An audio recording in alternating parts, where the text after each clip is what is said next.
another interesting title.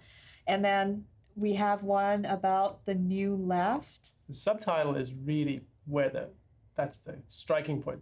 She said, the new left, the anti-industrial revolution.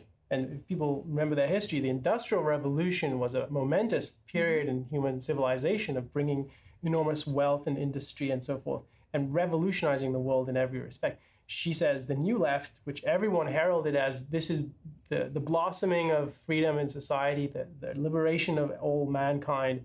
She says, no, these people are going to, their aim is to tear down the industrial world and take us back to living in primitive society, primitive nature, actually. Right. So at a time where everybody else in the world was really praising the stopping, they wanted to stop progress in a number of different ways. Here you have Ayn Rand actually championing progress. And what she does and the way she views industrialization and its role in the world, and how it's not just something that happens by magic, it actually requires a lot of effort, and it requires the best in people to produce. Yet there's this real lack of understanding or appreciation for that whole process and how it comes about. So yeah, just understanding the role of industry and the role it has in our lives. I think that's something that she made clear in a way no one else did. Yeah, I mean, it's hard to believe, but she I think one of the editions had a cover of a factory on it. And I remember thinking, oh, factory, boring. Who could be interested? And then having read the book, I came away thinking, wow, a factory is a monument, advancement of human civilization. Skyscrapers, those are something that symbolize our progress. And there are people in this world who want to tear that down.